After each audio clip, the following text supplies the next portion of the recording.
Welcome to the Pint Glass Football Podcast.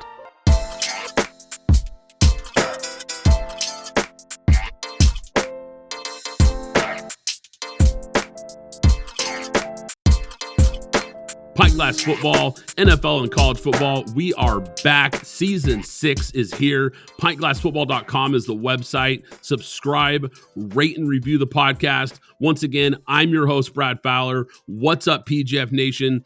So excited to be back, guys. NFL draft season is here, and we are excited because this season, we're going to bring you guys 2 episodes per week, not just one. We've got 2 a week for you guys. We have great guests lined up this month.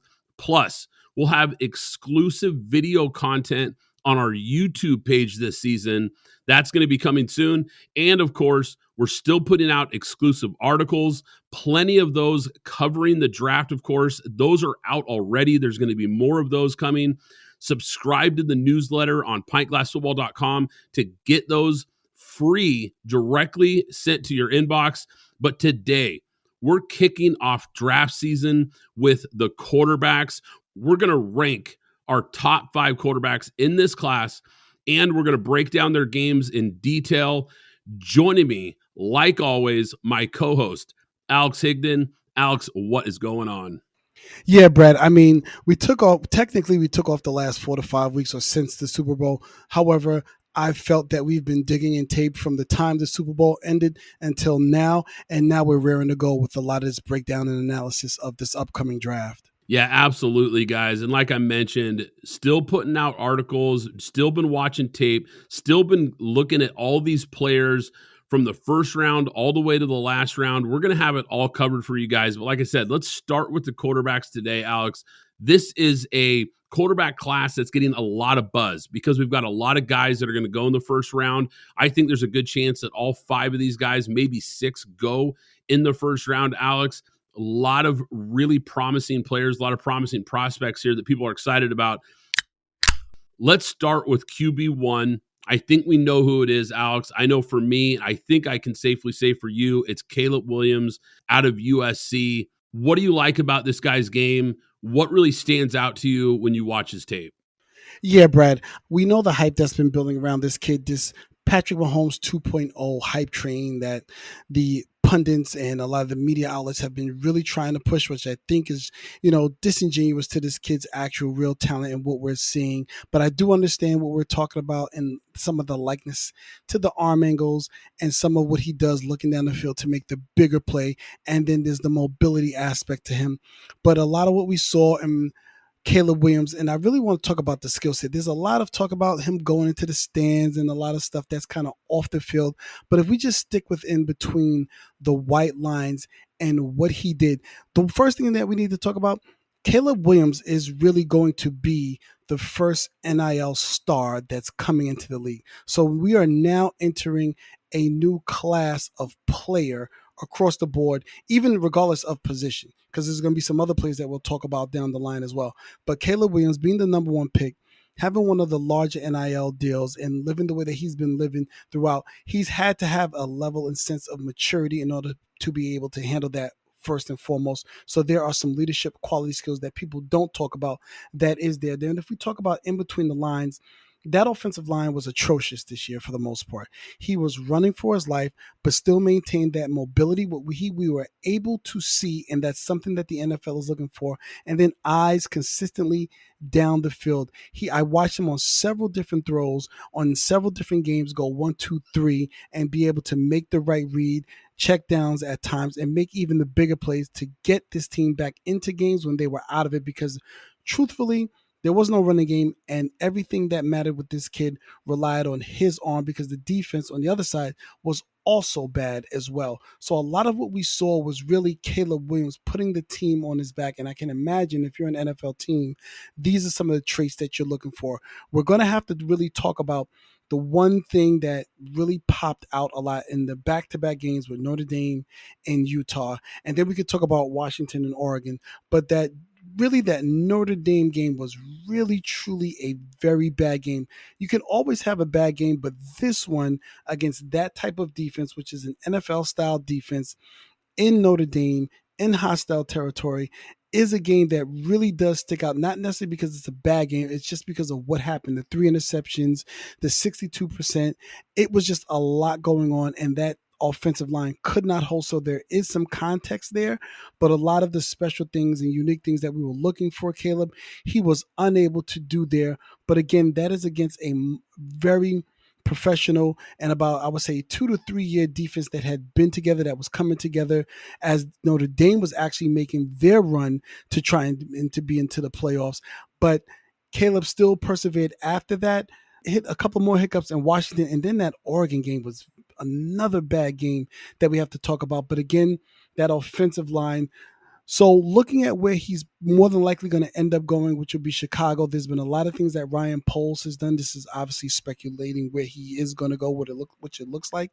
There's a lot of things that's been done. They've added a lot more weapons and possibly going to add another great weapon at number 9 again. So I don't think he's going to see what he saw against those tougher defenses. I don't think he's going to see that on the NFL level. Alex, the only game I'll push back on a little bit is Oregon. And that's because I was at that game, covered that game up close. What I saw from him was a guy running for his life. And you alluded to this. That offensive line was really, really bad. And that Oregon defensive front was putting constant pressure on him. I came away so impressed that he kept them in that game, considering the amount of pressure he was on. His ability to escape and make plays was just unreal. He had 4 or 5 throws that were just unbelievable, high-level NFL throws. And then in a game that, quite frankly, looked like it should have been a blowout because Oregon was just such a better football team, here they are late in the game, and he's finding a way to hang around. It was almost incredible to think, like, how are they even in this game? How is this even a conversation here? And it was because he was just really putting the team on his back to keep them relevant at times this year, because like you said, the defense was literally one of the worst in the country. They couldn't stop anybody, and his offensive line was a mess. No running game. He has no receivers that are going to get drafted anywhere near the top 3 rounds in this draft. Just a real lack of talent around this guy, and I think sometimes the scrutiny this year and why he didn't play as good as the year prior, I think has to be evaluated from that standpoint, because when you watch the skill set, it's special. I mean, rare arm talent. Really one of the most incredible arms I've seen coming out of college, really ever since I've been evaluating players. I mean, can make every single throw and make it look easy. All 3 levels, he shows accuracy in the pocket and on the run. There's just not a throw this guy can't make. A legit dual threat quarterback, so dangerous once he escapes from pressure, and he can pick up those big chunk plays either with his legs or his arm. His escapability, and I think that's something that really showed up in that Oregon game, especially his escapability under pressure in the pocket and his awareness in the pocket and being able to maneuver and make plays happen. It's the best I've ever seen at the college level, period. I've never seen anybody with that kind of feel and elusiveness to get out of the pocket and make plays when he's under a ton of pressure, because he keeps his eyes up. He's always looking downfield. I love that about his game. His ability to just turn what would be those negative plays into positive ones is so impressive. Like you pointed out, behind that O-line with so much pressure, didn't have a true number 1 receiver.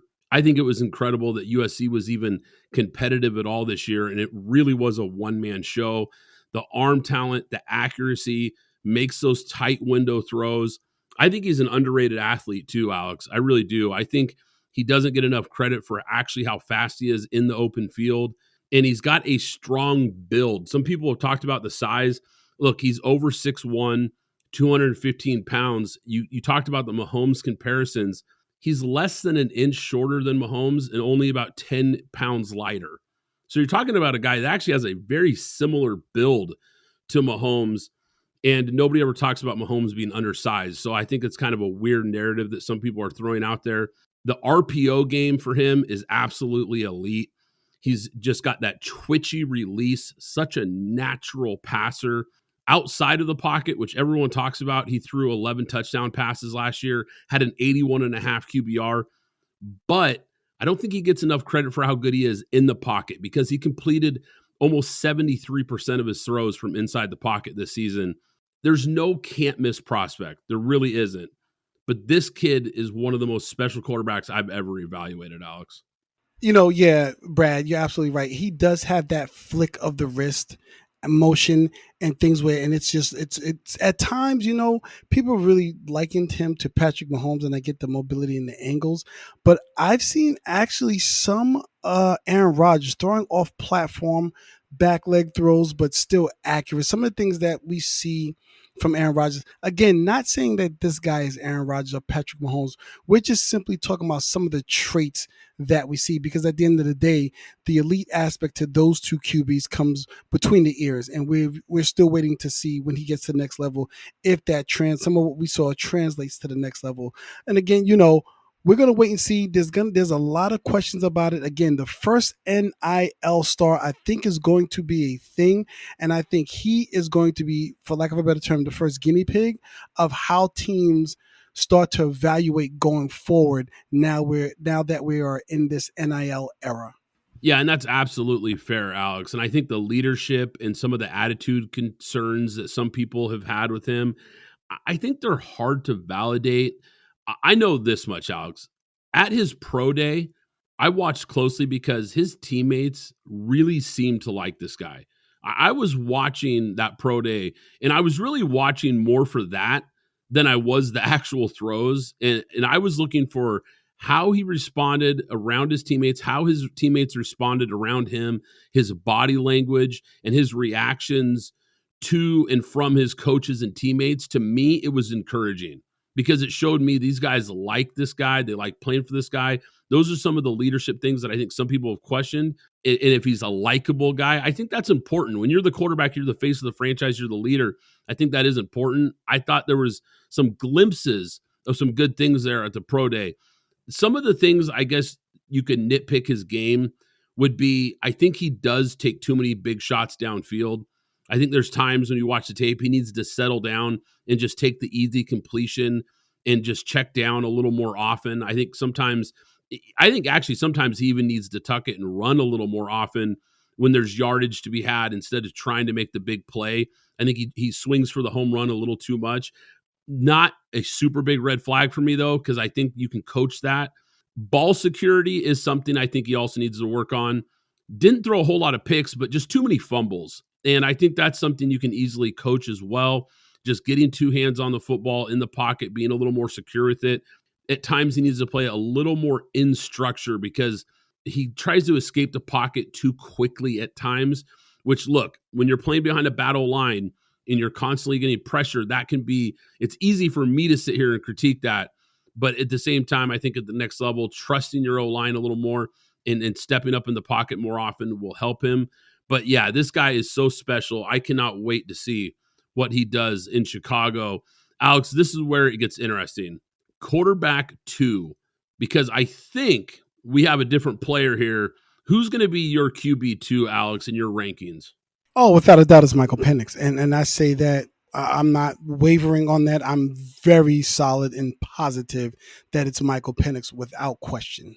The first things first, let's get all the injury talk out of the way. All the doctors have cleared him from several different teams, as well as from the doctors that we heard from the combine as well. So let's get that out of the way, because that's the biggest hurdle right here for this player before we talk about any of his actual true traits of throwing the ball and what he does on the field. That's hurdle number one. So let's move that to the side. He is 2 years, and going into this upcoming NFL season, he'll be 3 years removed from what happened, the horrific injuries that happened at Indiana. Second thing, let's talk about, there were rumors of this 4.46 that he ran, but I think we've gotten down to it's really more between 4.57 and a 4.59 of the 40 that he ran. So there is mobility there, which we did not see during a lot of games. It's because he was being a tactician on the field and going through his reads. Isn't that something that we want our quarterback to do, that a lot of young quarterbacks are unable to do? They perhaps maybe up to 2 reads, but cannot get to the third and sometimes even the fourth read.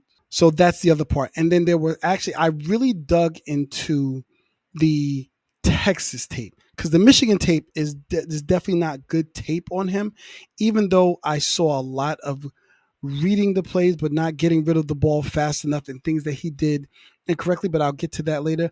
But I really want to talk about the things that he did well, because that Texas front line is a very good front line, specifically Byron Murphy II. I mean, that middle of the line was just, during that game, that Texas game was atrocious.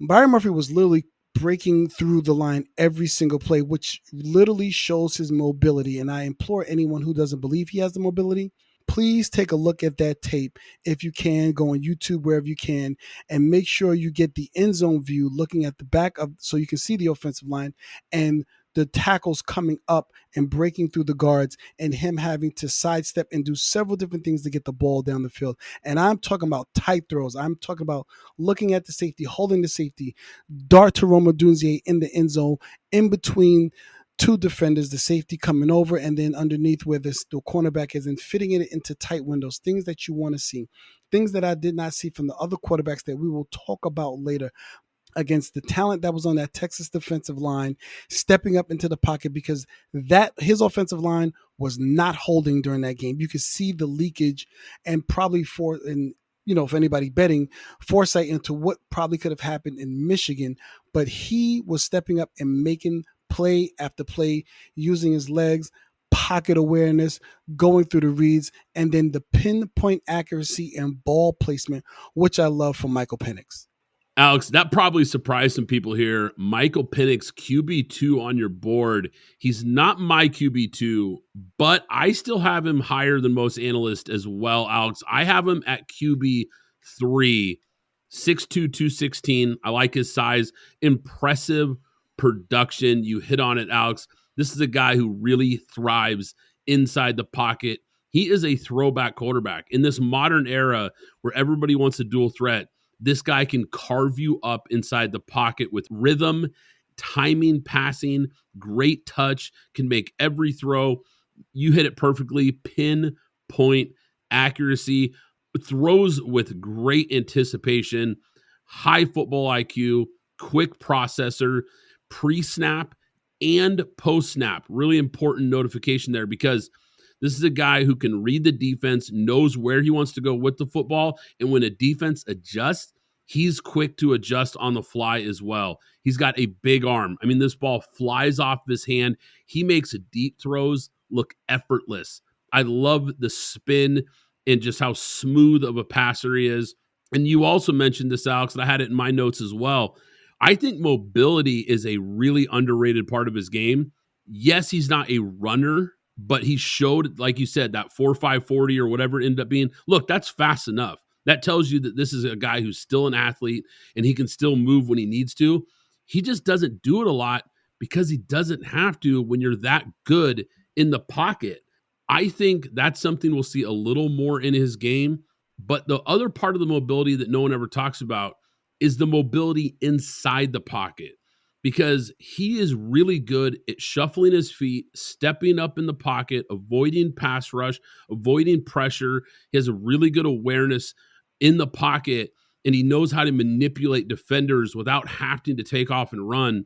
I think my only knocks I have with Penix would be, I wish he was better throwing out of the pocket. That's one place when he is forced out of the pocket, he can move, but he's not very accurate throwing on the run. I think that's one of those situations where maybe at the next level, if he would rely on just tucking it and running for 5 yards, 6 yards, and moving the sticks instead of trying to throw on the run, it actually might help his game. I did notice he throws a lot of jump balls at Washington. He had Roma Dunze and McMillan and some really good receivers. And there was times where I thought, like, he's trusting those guys a lot because he knows they're the better athlete and they're going to beat the corner that's facing them. The injuries, I get it. There's been a lot made of the injuries with his years at Indiana. Maybe that's a concern, but to me, I'm with you, Alex. 2 years healthy at Washington. The medical checks out. So to me, it's not a big concern, but I get why people are addressing it. And then the only other con that I could really find in his game is that he's going to be a 24-year-old rookie, which, look, it's not ideal, but I think the experience, the poise, the accuracy, and all the things that this guy does as a passer, he's the best deep ball passer in this draft. That includes Caleb, by the way. I love this guy's game, and I've got him as my QB3 And I think he's got the chance to be really special in the right system, especially if you can put an offensive line in front of him. Underdog Fantasy is the easiest place to play fantasy sports. I personally love the pick'em game. Just pick between 2 and 5 players to build a pick'em entry. Pick whether your favorite players will have a higher or lower stat total in this week's game for a chance to win big. You can win up to 20 times your money in a single night. Download the Underdog Fantasy app and sign up today with promo code PGF. That's promo code PGF to get your first deposit doubled up to $100. The official ticketing app of Pint Glass Football is now SeatGeek. I can't recommend them enough, guys. I've been using SeatGeek for years. You want to go to a game this season? SeatGeek is here to take the confusion out of buying tickets, making sure you get the best seats at the best prices. With SeatGeek, you'll never have to worry about overpaying for tickets again. How? They put a 0 to 10 score on each ticket, so you know you're getting a good deal. But here's the real game changer. You can get $20 off your first ticket purchase with the code PGFPOD. That's right, $20 off with code PGFPOD. This season, make every game day epic with SeatGeek. Download the SeatGeek app and remember to enter the code PGFPOD to grab your $20 discount. You know what's important when you're having a good time? Staying hydrated. And that's where Liquid IV comes in, the category-winning hydration brand that's fueling your well-being. With just 1 stick of Liquid IV, you get 2 times faster hydration than water alone, plus 5 essential vitamins to keep you feeling your best. And let's not forget about the convenience factor. The packaging is perfect for on the go, whether you're tailgating or just hanging out on the couch. But what really sets Liquid IV apart is the amazing flavors. Personally, I'm all about the Concord grape and lemon lime. And with 3 times the electrolytes of traditional sports drinks, Liquid IV is made with premium ingredients to give you the hydration and nourishment you need. Get 20% off when you go to liquidiv.com and use code PGFP at checkout. That's 20% off anything you order when you shop Better Hydration today using promo code PGFP at liquidiv.com. Zencastr is the ultimate web-based podcasting solution. It provides high-quality audio and video podcast production and hosting. With a full suite of professional tools, podcasters can seamlessly record, produce, and publish studio-quality content all from one dashboard. Zencastr's post-production process takes the headache out of audio production. Set the right podcast loudness and levels while reducing background noise with a click of a button. Coordinating all your guests to record in person is painful and tedious. Easily invite up to 11 participants per recording with 1 click. Go to zencastr.com/pricing and use my code PGFP and you'll get 30% off your first 3 months of Zencastr Professional. I want you to have the same easy experiences I do for all my podcasting and content needs. It's time to share your story. Now, Alex, my QB2, for me, it's Drake May, quarterback out of UNC. I love this guy's size, prototypical NFL size at 6'4", 223. I mean, big-time arm. Can really fire it into tight windows. Big-time tools. And that's really going to be the main topic when talking about Drake May. The arm, the size, the athleticism. His mobility, I think, is really underrated. 2 years of starting experience, and I still don't think we've seen his best football. This is a guy who's going to be coming in with a pretty high ceiling. He throws a really nice, tight spiral. He can put some real zip on the ball. Accurate, consistently attacks all 3 levels of the field. I love that about his game. Picks up yardage when the play breaks down, and he's able to slide and avoid contact. And that's something that I like, is that this guy, he's athletic. He can get out of the pocket and make plays happen with his legs, but he's smart, takes what the defense gives him a lot of times, and tries to avoid those hits. And I see too many quarterbacks nowadays coming out, and even at the NFL level, that just take unnecessary shots when they're running with the football. This kid's pretty smart in that way. Now, the 22 tape, much better than the 23 tape. And I think there's a reason for this, because going back and watching some of the things at UNC, his offensive line this last season was bad. I mean, really bad. Maybe not USC bad, but they were pretty bad. And he was under a lot of pressure in a lot of different moments.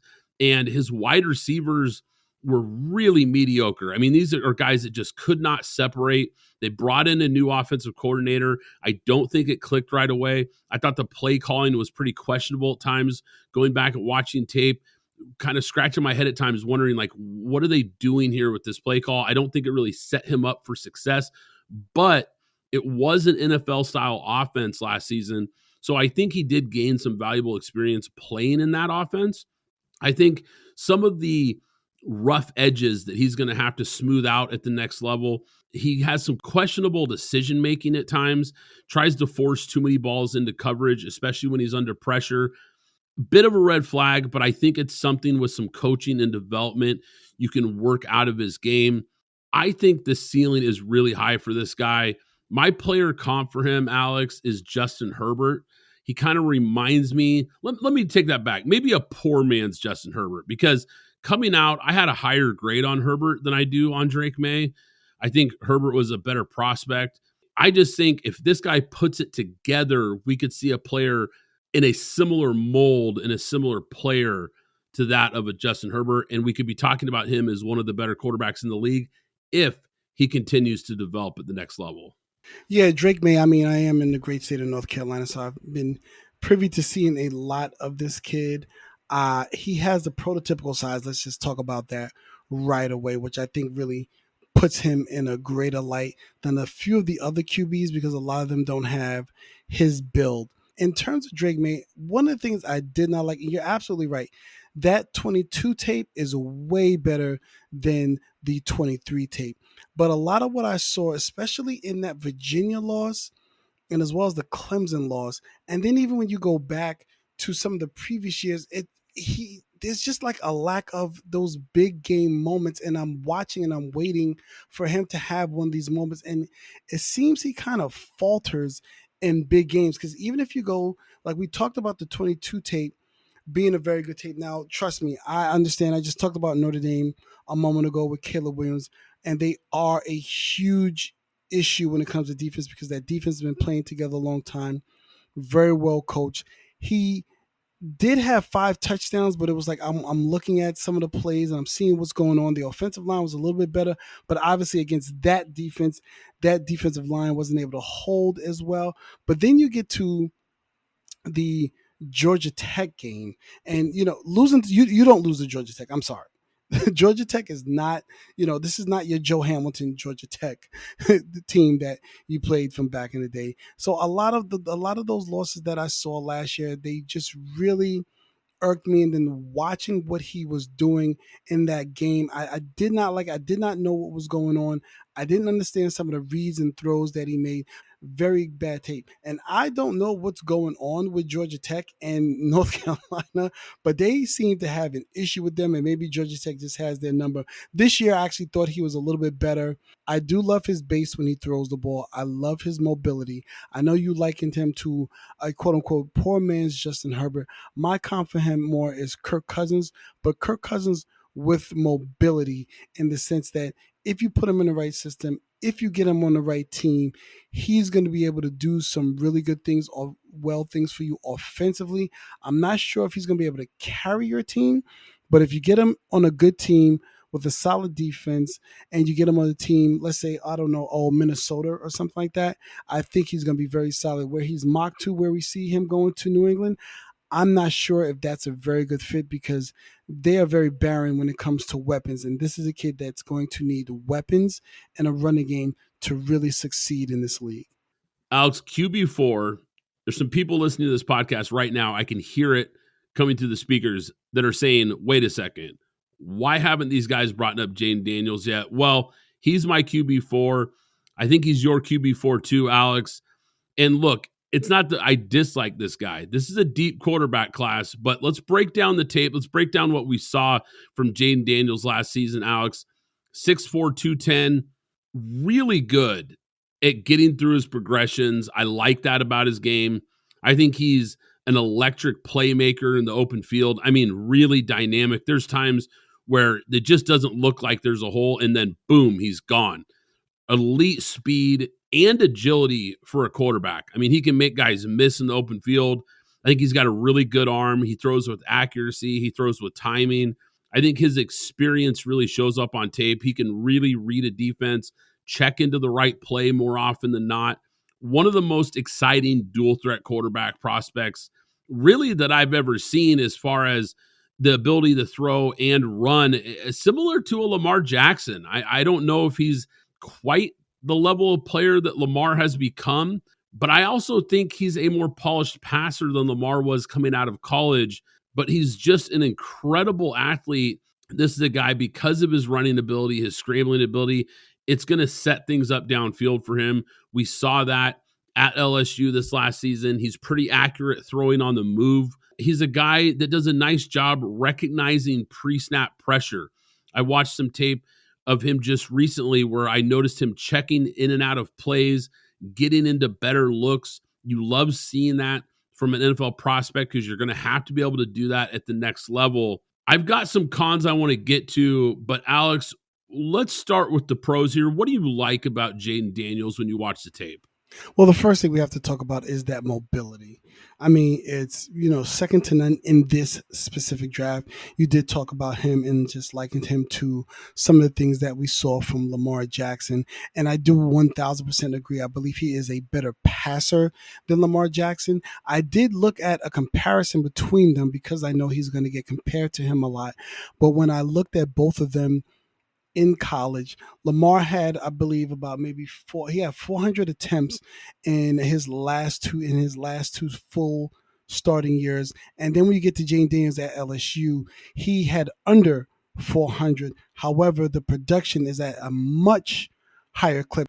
Head always down the field, but that mobility, I know a lot of people love to go to that Florida tape, which I'm sure we will get to later against my team. But what we did talk, in terms of talking about what we do like about him, his arm, some of the accuracy that he had. I'm not saying he's pinpoint accuracy. I don't have pinpoint accurate. I don't have him on the Caleb Williams or Michael Penix level, but he was thrown to a lot of wide open receivers that were just running down the field, as I alluded to before. 3 first-round receivers, because coming up next year, they'll have another first-round wide receiver. But he did come in with a loaded deck.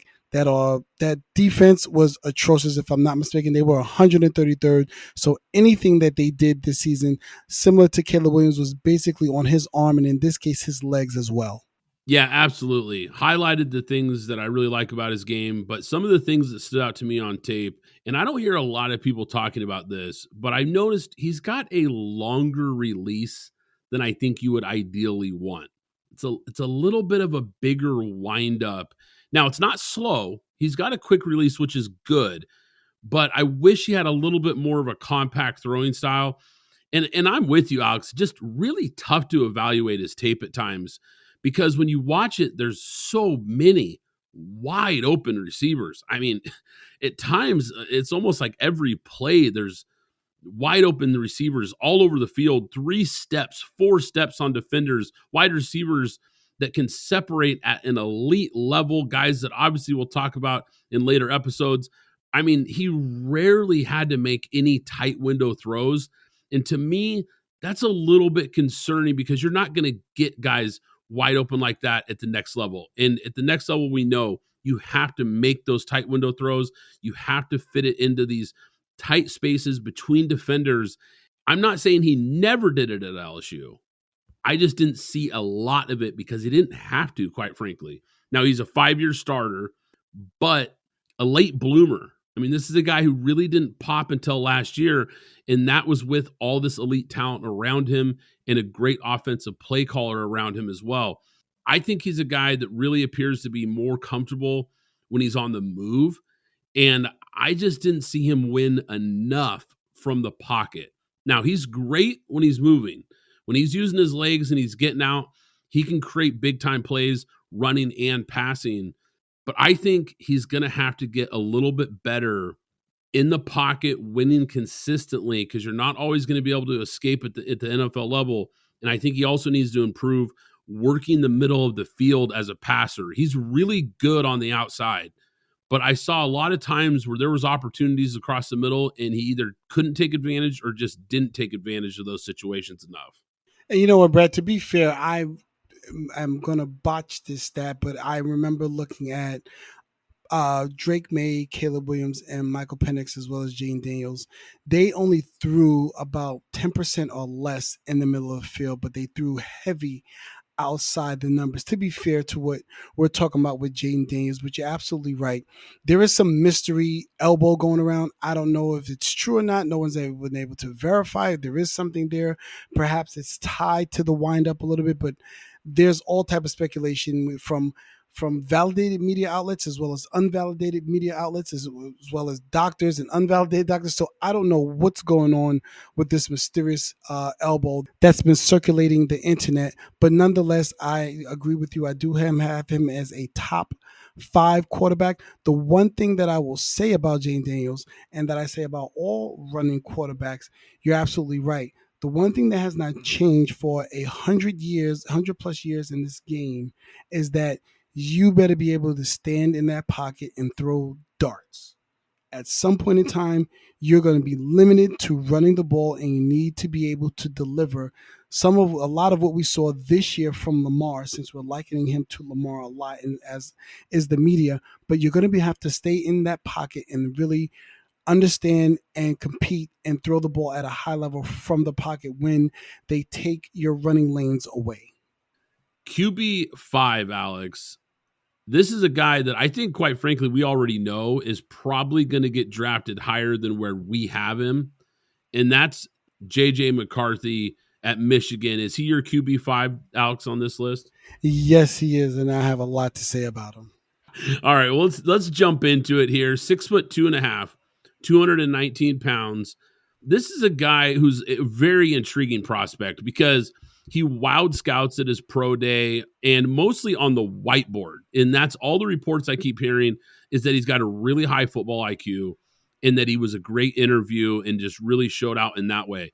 I think when you look at some of his strengths, he's an accurate passer over the middle of the field, very good in the short and intermediate routes, shows a lot of poise in the pocket. He never really seems to get rattled, and he plays big in big moments, which I think is something that maybe people haven't talked about enough. Athletic kid. He's got quick feet. He's got a good arm. I'm not going to say a great arm, but he's got a good arm. And I think his combination of arm talent, the athletic ability, I think it gives him a legit chance, keyword, to develop into a quality NFL quarterback. But I don't think he's ready yet. I do think him playing under center in a pro-style offense, in that pro-style passing attack that he had with Jim Harbaugh at Michigan, I think it does give him a big edge over most prospects, because NFL-style offenses have really become rare at the college level, and this kid learned a lot of those NFL principles that I think will help him at the next level. I like that he takes care of the football, and he can layer the football over the middle of the field, has some nice touch and nice accuracy at times. I think the big question mark, so to speak, or cons, if you will, is I think there's a lack of consistency in his game and just not enough reps. I mean, it's kind of hard to evaluate him because he was in such a run-heavy offense. They really didn't rely on him much at all. I just think this is a guy who, quite frankly, just needs more experience. He just needs more throws and more reps. He's not great throwing deep or to the outside. He's, like I said, he's really kind of strong between the tackles. Doesn't get through his progressions at a high level. It's not that I don't see him get through his reads, but you'd like to see him get through his reads a little quicker. I think this guy, Alex, is just a project quarterback with upside, definitely some upside there, but a guy who I think is definitely not ready to start in the NFL. But I think, unfortunately, he's going to be drafted and expected to in year one. Yeah, and that's where I have That's where I have the issue at. He's shooting up the boards at this alarming rate, which for the life of me, I can't understand.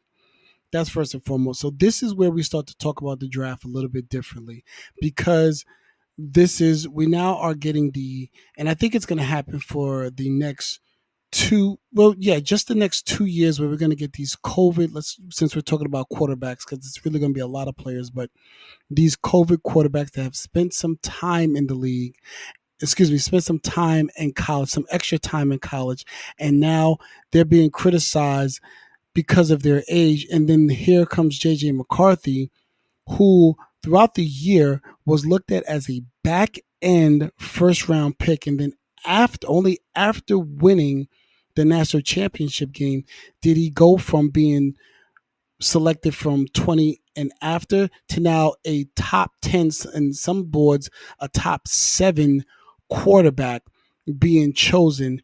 And he's a quarterback. I looked at his numbers. I really dug into what he does. 68% of his throws are in the middle of the field. Now, I'm just follow me for a moment. And you tell me who this sounds like.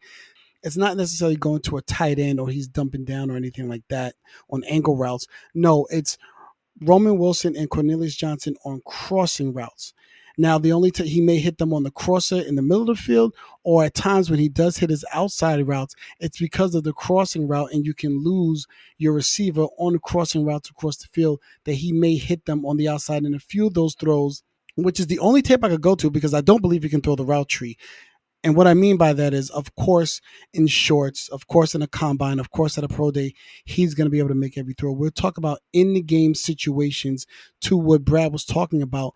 I have not seen enough of J.J. McCarthy that makes me say I like what I'm seeing from this kid, and to rank him above any of the other previous 4 quarterbacks that we saw, where I say he can make a lot of the hard throws. And when you start talking about drafting a guy this high, I'm not sure. So again, I'll just use New England as an example. That New England team, I'm not sure if he may look like Mac Jones or even worse from my perspective on that team, simply because that running game at Michigan was very strong. That defense in Michigan was really strong. So I will throw him some bail there, because the offense kind of dictated a lot of times that it wasn't needed for him to throw the ball all around the field. But then you go to tape like Bowling Green, and you see him 8 for 13 and 2 TDs and 3 interceptions. And this is a team that anybody would have thought Michigan coming into this season should have rolled them without an issue. And they did roll them, but his performance was very poor, but the defense was dominant and really just smothered any chance that they had, and they snuffed them out. But we just simply talk about his performance and a simple 13 passes, 2 touchdowns, but 3 interceptions, 143 yards. That's not what I expect to see from a top tier quarterback. But he doesn't throw the ball outside the numbers. He doesn't have the arm strength to hit anything beyond the 10-yard out. To hit anything that you would trust on a 10-yard out.